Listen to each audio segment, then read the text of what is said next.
The breaking point, Marcus Chin watched. The music temperature gauge climbed past. The red line again, the cooling system. Had failed 3 times this week, and each time he patched it together with spare parts in prayer. Around him the refinery floor of Terminus 7 hummed with dangerous energy. Molten metal flowed through channels that would vaporize most species in the galaxy within seconds, but humans just wiped the sweat from their faces and kept working. Terminus 7 wasn't a planet anyone would choose to live on. The atmosphere was thick with sulfur compounds. The gravity pulled at 1.4 times Earth standard. Surface temperatures during the day reached levels that made protective gear nearly useless after a few hours. But the planet held deposits of calarium, a rare element essential for faster than light travel. The Galactic Council needed calarium. They just didn't want to risk their own people getting it. That's where humans came in. Deathworlders, they called them, species from planets so hostile that they evolved to survive almost anywhere. Earth qualified as a Class 12 death world, one of the most dangerous classifications in known space. Humans were strong, adaptable, and apparently expendable. Marcus had been on Terminus 7 for 4 years. He'd arrived young and hopeful, believing the Council's promises about opportunity and eventual citizenship. Now at 32 he understood the truth. Humans were tools to the Galactic Council, nothing more. Chin, we've got a problem. The voice crackled through his headset. It was Sarah Akinquo, the shift supervisor. Reactor 3 is showing instability. Pressures building in the core chamber. Marcus pulled up the diagnostic readout. On his wrist terminal, the numbers made his stomach drop. That's not instability, that's a cascade failure. We need to evacuate the lower levels. Now he started moving immediately, his boots clanging against the metal walkway. Other human workers looked up as he passed, reading the urgency in his movements. They'd learned to trust each other's instincts. When someone ran on Terminus 7, you ran too. All personnel. This is Chin, he broadcast on the general channel. Reactor 3 is going critical. Everyone out of sectors D through G. This is not a drill. Alarms began blaring throughout the facility. Red emergency lights bathed everything in crimson. Marcus reached the control room where Sarah stood with 6 other supervisors, all human. The holographic display showed the reactor's containment field flickering. How long do we have? Sarah asked. Marcus ran calculations in his head. 15 minutes, maybe 20 if we're lucky. Where's the council overseer? Administrator Velis, one of the other supervisors, a man named Jackson, gestured to a secondary screen. He evacuated to the orbital station 10 minutes ago. Took the last council transport ship. The words hung in the air like poison. Marcus felt rage building in his chest, but he pushed it down. Anger wouldn't save lives right now. Fine, we do this ourselves. Standard evacuation protocol. Get everyone to the emergency bunkers on the ridge. The next 12 minutes were chaos. 300 human workers streamed through corridors and up access shafts. Marcus and Sarah stayed at their posts, monitoring the reactor and guiding people to safety. The facility shook with tremors as internal systems failed. Somewhere below, a support beam collapsed with a sound like thunder. Chin, we've got people trapped in Sector F, a voice reported. Cabin blocked the main passage. Marcus checked the map. Sector F was directly adjacent To reactor 3, how many? 12, maybe 15, he looked at Sarah, she looked back with the same expression he felt. They both knew what had to be done. I'm going. Marcus said, like hell you are alone. Sarah was already moving toward the equipment locker. Jackson, you have command. Get everyone else clear. Marcus and Sarah suited up in heavy rescue gear and descended into the dying facility. The heat was tremendous even through their protective layers. Emergency lighting flickered and died, leaving them with helmet lamps cutting through darkness and smoke. They found the trapped workers in a maintenance bay, blocked by tons of collapsed metal and rock. Stand back, Marcus ordered. He placed shaped charges at structural weak points while Sarah coordinated with the trapped workers on the other side. The explosion was controlled precise. The passage cleared. The trapped workers poured through, faces streaked with soot and fear. Marcus counted them. 14. One was injured, supported by 2 others. Go. Go, go, shouted straight up the emergency shaft. Don't stop.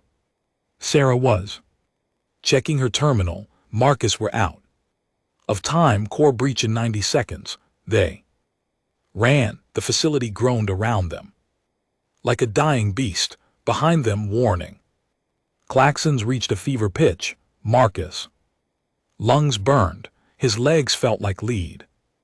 But he'd grown up on Earth where gravity was stronger, the air was thicker, and every day was a battle against a planet that barely tolerated human existence. This was just another day. They burst from the facility entrance just as the ground heaved.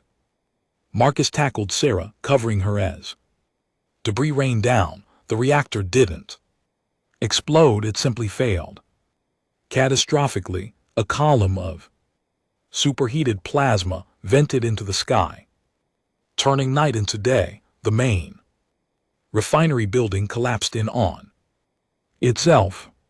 When the shaking stopped, Marcus helped Sarah to her feet. Around them, human workers stared at the ruins of their workplace. 4 years of labor gone in minutes, but everyone had survived. Every single person made it out. The council transport is returning, someone announced. Marcus looked up to see the sleek vessel descending. Administrator Velis emerged, his exoskeleton clicking as he moved in. Terminus 7's heavy gravity. The Velian looked at the destroyed facility with what might have been disappointment. This is unacceptable, Veltus said through his translator. Production quotas will not be met. The council will require explanations. Marcus felt something break inside him, not with a snap but with a slow, cold finality. Explanations. We just saved 300 lives. You allowed vital infrastructure to be destroyed. There will be penalties.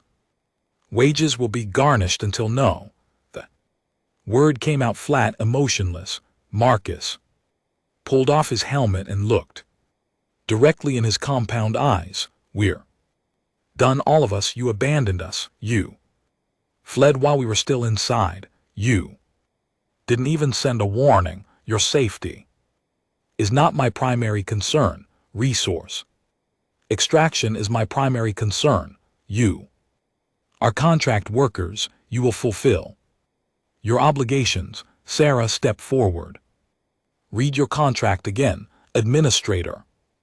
Section 47, subsection C. In the event of supervisor abandonment during emergency situations, workers may terminate employment immediately without penalty. Veltus, translator, made a sound that might have been laughter. And go where? Earth is 40 light years away. You have no transportation, no resources. You will remain in work or you will die on this miserable planet. Marcus smiled, and it wasn't a pleasant expression. You know what? We'll take our chances. He turned to the assembled workers, 300. Faces looked back at him and he saw his own anger reflected in everyone. Who's with me? Who's done being treated like disposable tools? Every hand went up. Every single one. Marcus pulled out his personal communicator and entered a code he'd memorized years ago, but never thought he'd use. It was a priority channel that bypassed normal council communications, a direct line to Earth's Colonial Affairs Office, except that office was a cover for something else entirely, something the council didn't know about. The connection took 30 seconds to establish. When it did, a woman's face appeared on the small screen. She was older with gray hair and eyes that had seen too much. Authorization code, she asked. Chin. 77 Tango Whisper, Marcus replied. Terminus 7300 souls. Request immediate extraction under protocol homecoming. The woman's expression didn't change, but something shifted in her eyes. Confirmed. Chin 77 Tango Whisper. Terminus 7300. She paused. Help is already on the way. Hold position. Trust is coming. The connection ended. Administrator Veltus had been watching with what passed for confusion among Velians. What was that? What did you do? I called home, Marcus said simply. 6 hours later, ships appeared in Terminus 7's orbit, not council vessels with their elegant curves and decorative hulls. These were blocky utilitarian craft built for function over form. Human ships, real military vessels that had been hiding in deep space, waiting. The council didn't know that Earth had been preparing for this moment for decades. Every human sent to work in council space carried a coded communicator. Every colony had emergency supplies hidden away. Every ship's captain knew the rendezvous points.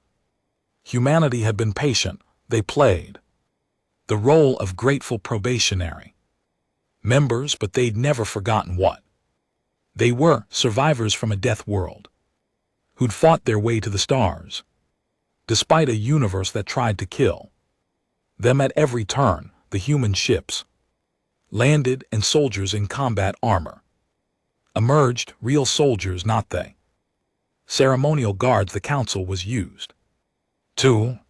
These were men and women trained in actual warfare, carrying weapons designed to kill rather than stun. They moved with purpose and precision. Commander approached Marcus. Mr. Chin, I'm Colonel Amanda Price. We're here to take you home. All of us? Marcus asked. Every human in council space, Price replied. The order came down yesterday.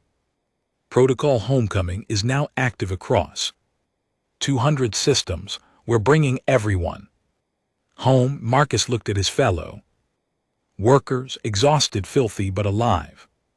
What about our contracts? The council the council, Christ interrupted, is about to learn a very important lesson. Patience isn't weakness. Cooperation isn't surrender. And humans, we don't forget when we've been wronged. She smiled grimly. We're done asking for respect. From now on, we'll demand it.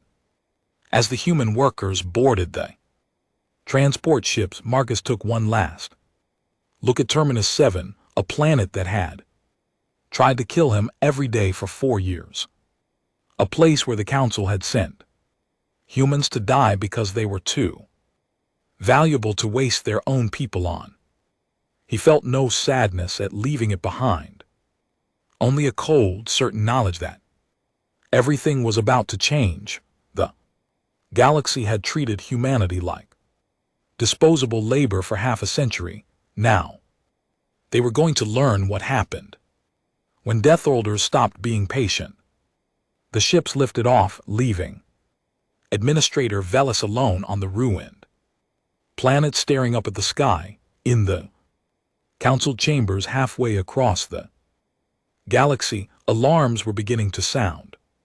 Reports were flooding in from every human colony, every military outpost, every mining station. The humans were leaving all of them, and the galaxy was about to collapse without them. The reckoning. Council Speaker Zareth stood in the Grand Assembly Hall, watching the galactic map display with growing horror. Red indicators spread across the hologram like a disease. Each one represented a human settlement, military post, or work colony going dark. Not destroyed, just empty. How many have withdrawn? Zareth asked, though part of him didn't want to know the answer. His chief analyst, a Quellan named Durstix, manipulated the display with trembling tentacles. Current estimates suggest 93% of all human personnel have departed their assigned positions. The remaining 7% are expected to evacuate within 48 hours. This is impossible. Council Member Thra stepped forward, his crystalline form refracting the emergency lighting into angry patterns. We have treaties binding contracts. They cannot simply leave. They are leaving, Zareth said quietly. The question is what happens next. What happened next became clear within days. The Calarium refineries on 6 worlds shut down completely, without human workers who could survive the toxic environments. Production dropped to zero. 3 military installations on the frontier reported that hostile forces were advancing unopposed. The human regiments that had held those defensive lines for years were gone. Mining operations across 40 systems ground to a halt. Humans had been the only species capable of working in the extreme conditions where the richest deposits were found. The economic data was devastating. The Council's trade minister presented the projections with a voice that shook. If human labor is not restored within 30 days, we face a 7% contraction in galactic economic output. Within 60 days, that number rises to 18%. Critical resource shortages will begin within weeks, then we force them back. Council Member Draxus said. The core in general gestured with 4 arms, his exoskeleton gleaming. We have the superior fleet. We have the technology. We remind these Deathworlders who rules this galaxy. Zareth felt ice in his core. General, perhaps negotiation would be more. Negotiation, Draxus' translator carried his contempt clearly. They are contract breakers, deserters. We show strength, not weakness. I propose we blockade their home system, cut off their trade. When they're starving, they'll beg to return to work. The vote carried by wide margin. Zareth cast his vote against it, but his was a minority voice. The council assembled a fleet of 300 warships. It was the largest military operation mounted in 50 years. They would surround Earth's solar system and dictate terms. The humans would submit or face consequences. General Draxus commanded the fleet personally from his flagship, the Infinite Majesty. As they approached the human home system, he reviewed the intelligence reports with satisfaction. Earth had perhaps 40 military vessels, according to council records, maybe 60 if they'd hidden a few, against 300 council ships equipped with the galaxy's finest technology. The humans didn't stand a chance, emerging from faster than light. In 30 seconds, his navigation officer announced the fleet dropped into normal space at the edge of the solar system. Draxus immediately knew something was wrong. His sensor arrays lit up with contacts, hundreds of them, thousands. Sensor error, he announced. Recalibrate. And scan again. Sir, sensors are functioning correctly. His sensor operator's voice cracked with stress. I'm reading over 4,000 military vessels, multiple space stations armed with defensive platforms, weapon emplacements on every moon and large asteroid. Sir, this entire system is a fortress. Draxus stared at the tactical display. This was impossible. Earth was a probationary member with limited resources. They couldn't possibly have built this, could they? When he whispered, when did they do this? His intelligence officer pulled up historical data. Sir, according to our records, Earth has been operating extensive mining operations in their asteroid belt and outer system for decades. We classified them as commercial ventures. It appears those were cover operations. They've been militarizing their home system the entire time they've been members of the Council. A communication request came through. Draxus accepted it, expecting to see a human military officer. Instead, a middle-aged woman.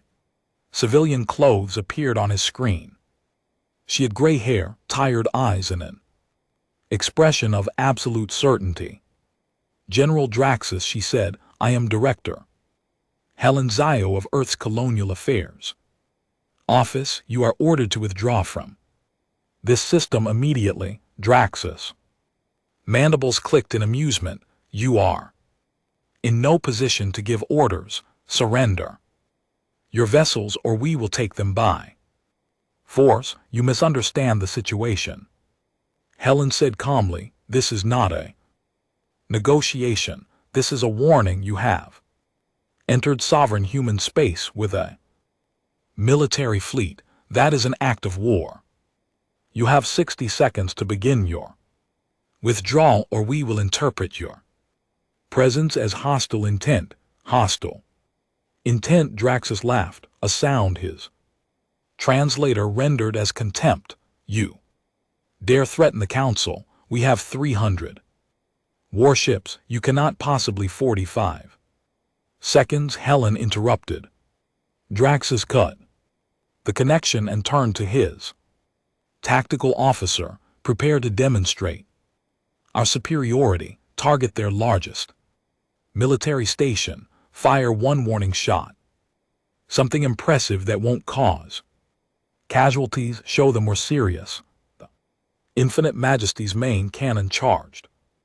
It was a weapon that could crack a small moon. The beam lanced out toward a human orbital platform. The human's defensive shields absorbed the shot completely. Not even a flicker of damage. Impossible. Draxus breathed. Our weapons should have overloaded those shields. What kind of power generation do they have? He never got his answer. The human fleet moved. It wasn't like anything Draxus had seen in his 40 years of military service. Council fleets maneuvered with elegance. Ships moving in careful formation that showcased their technological sophistication. The human fleet moved like a predator pack.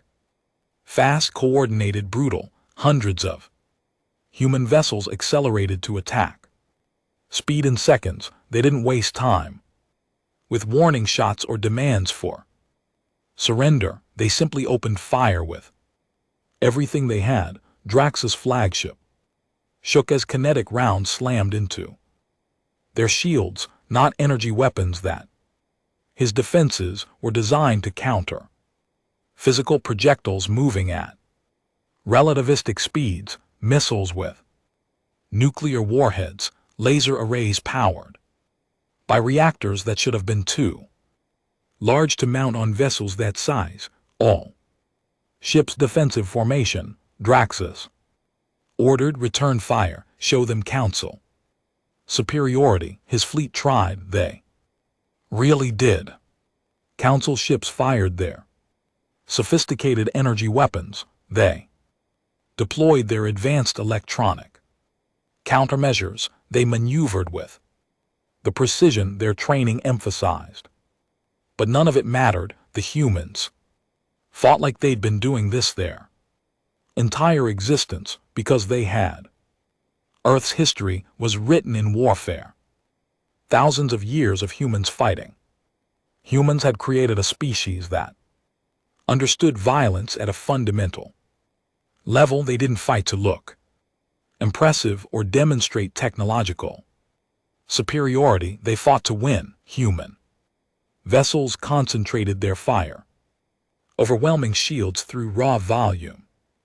When a council ship's defenses fell, the humans didn't disable it, they destroyed it completely, ruthlessly. A council cruiser broke apart as nuclear missiles detonated inside its hull. A destroyer vanished in a flash of light as a kinetic projectile punched through its reactor. An escort carrier lost containment and imploded there, slaughtering us. Drax's tactical officer whispered, "Sir, we need to retreat." Pride wared with survival instinct in Drax's mind. The council fleet was dying, 20 ships destroyed in the first 5 minutes, 30 more damaged and unable to fight. The humans pressed their advantage without mercy. They'd calculated firing solutions for every council vessel. They anticipated every maneuver. They fought like machines, cold and efficient. All ships emergency withdrawal. Drax's ordered, fall back to council space immediately. The fleet broke formation and ran. The humans let them go, but not before crippling another dozen ships of the 300 vessels that had entered human space so confidently. Only 243 limped away. 57 ships destroyed in less than 30 minutes. Over 40,000 council personnel dead. Draxus sat in his command chair as his damaged flagship jumped to faster than light speed. Around him his crew worked in shocked silence. They just witnessed the impossible. The probationary members, the Deathworlders, who were supposed to be useful but primitive, had humiliated the galaxy's finest fleet. News of the defeat spread through council space like wildfire. The carefully edited footage showed human vessels moving with terrifying precision, showed council ships burning, showed the casual efficiency with which humans waged war. Species that had never known real combat watched in horror. This was what Deathworlders could do. When they stopped holding back, Zareth called an emergency session of the full council. Representatives from every member species packed the chamber. Fear hung in the air like smoke. "We must negotiate," Zareth said without preamble. "The humans have demonstrated capabilities we never imagined. They have clearly been preparing for this confrontation for decades. We underestimated them, and we paid the price." Negotiate. Thrane's crystalline form blazed with anger. "They destroyed council ship. This is treason. This is rebellion. This is war," Zareth corrected coldly, "and it's a war we cannot win. Look at the economic data. Look at our military casualties.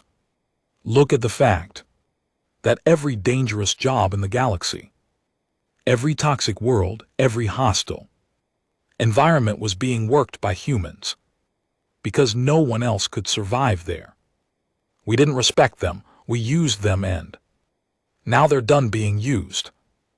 Communication request came through on the council's priority channel. Zareth accepted it, and Helen Zio's face appeared on the massive central display. "Council Speaker Zareth," she said, "I believe we need to have a conversation." Zareth gestured for her to continue. Around him, hundreds of council members watched in tense silence. 50 years ago, Helen began. Earth petition for full membership in the Galactic Council. We were told we weren't ready. We were told our species was too aggressive, too primitive, too dangerous. But you were happy to take our labor, happy to send us to die in your wars, happy to profit from our suffering while denying us basic rights. We followed council law.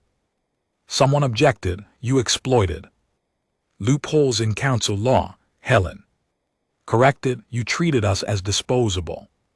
Because we came from a death world, you assumed our patience was weakness. You were wrong. She paused, letting that sink in. Here are our terms. Earth will be granted full council membership with all associated rights and privileges. All human colonies will be recognized as sovereign territory. Reparations will be paid for 50 years of exploitation. These terms are non-negotiable, and if we refuse, Draxus demanded, his voice carrying from somewhere in the chamber. Helen smiled, and it was not a kind expression. Then we leave you to manage. Without us, good luck mining calarium. Without workers who can survive the environment, good luck defending your frontier. Without soldiers willing to die for your worlds, good luck maintaining your economy when 18% of your critical infrastructure depends on human labor. She leaned forward. Or you can try forcing us again. General Draxus can tell you how well that worked. Zareth looked around the chamber. He saw fear, anger, and most importantly, reluctant acceptance. The humans held all the cards. They'd been holding them for years, just waiting for the council to push too far. I moved to accept Earth's terms, Zareth said quietly. The vote was swift. Opposition crumbled in the face of economic reality and military defeat. Earth became a full member of the Galactic Council with rights equal to any species. Human colonies gained autonomy. Reparations would be paid over 20 years. As the session ended and representatives filed out, Zareth requested a private channel with Helen. Zio, when they were alone, he asked the question that had been burning in his mind. How long were you planning this? Helen's smile was tired but genuine. Since the moment we first applied for membership and were rejected. We're human, Speaker Zareth. We come from a planet that tried to kill us for millions of years. We learned patience. We learned planning. We learned that sometimes you have to prepare for the worst while hoping for the best. She paused. You thought we were too primitive to be equals, too aggressive to be trusted. Maybe you were right about the aggression, but you mistook our willingness to work as weakness. You mistook our patience as acceptance. And now, Zareth asked, now we move forward. As equals, we'll still mine your calarium, we'll still defend the frontier, we'll still do the dangerous jobs no one else can do, but we'll do it as full members of this galaxy with rights and respect, or we won't do it at all. Helen's expression hardened. The choice has always been yours, Speaker. We just made you understand that the connection ended. Zareth sat alone in his office, looking out at the stars. The galaxy had changed today. The humans had been patient for 50 years, absorbing insults and exploitation without complaint. They'd used that time to prepare, to build, to become strong enough that they couldn't be ignored or abused. The galaxy would never make that mistake again. Deathworlders had finally run out of patience, and everyone had learned a lesson that would echo through Generations never mistake human. Endurance for human weakness, never. Assume that silence means acceptance. And never, ever underestimate what people from a death world will do when pushed too far across the galaxy on Earth. Marcus Chin stood in his apartment in New Beijing and watched the news coverage the council had surrendered without firing another shot. Humans everywhere were celebrating. He thought about Terminus 7, about the friends he'd lost over the years, about the injustice they'd all endured.